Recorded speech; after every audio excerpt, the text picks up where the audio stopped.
Okay, so about 2 years ago, I said I was going to do a review of this Goodnight Kiss and Goodnight Kiss 2 as part of my Past Revisited series, which primarily at this point focuses on the Goosebump books.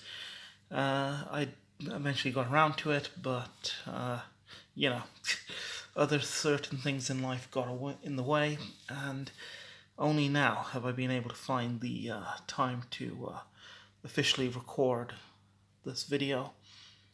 And it is going to be not exactly in depth because I don't see the point, since chances are there are probably other people on YouTube who've already covered these books.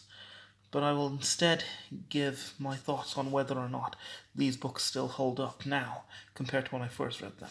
So both of these I bought them in 1998, if memory serves correct.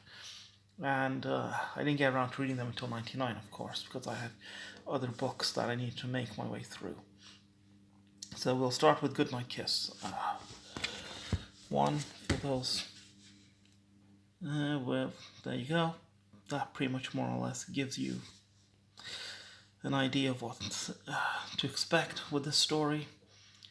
So, where to start? In terms of just being a solid story, it's fine. It's okay. You're not missing much if you actually skip out on this one. The major big fail for this book would probably be its dialogue. It's extremely childish. Especially for a book that's aimed at teenagers, it's amazingly childish how the dialogue actually runs in this book. So no, this would not be one of Stine's best. And also, it tends to focus on the same usual cliched vampire bullshit that you find in most vampire books. That being said,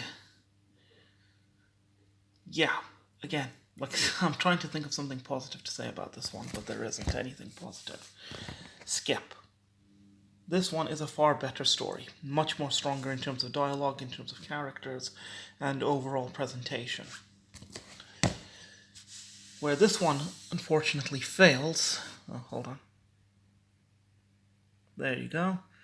So now at least you know what the story of the second book is.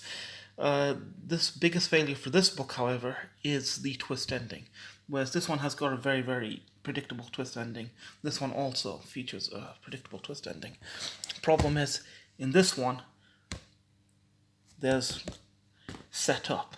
The setup for it is actually well established. This one comes out of nowhere. It's as if at the last minute Stine was writing the book and thinking to himself, oh my god, I need a twist. What twist? What twist?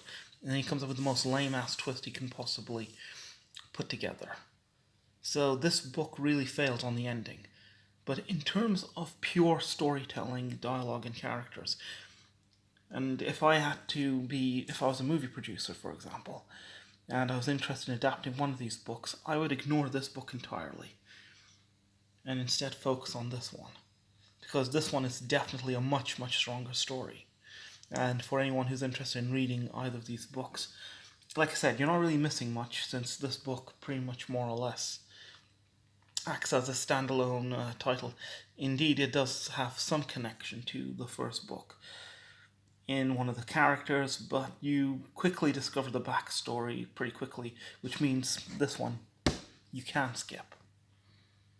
So, out of the two of them, Goodnight Kiss 2 is the one that I recommend you checking out. The only problem is the ending. But hey, they can't all be winners.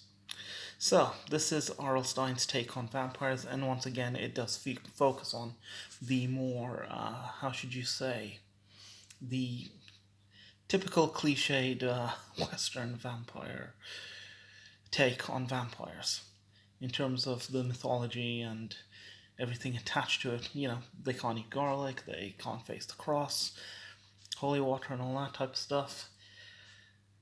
But things are going to get a tiny bit more interesting in the next video, as this is part 1 of R.L. Stine versus Christopher Pike. Since I read these books at the same time, I was reading the Christopher Pike novels, and specifically The Last Vampire. But I'm not going to be using The Last Vampire to compare to The Goodnight Kiss. I'm going to use one particular book that is surprisingly... Okay, how should I put it?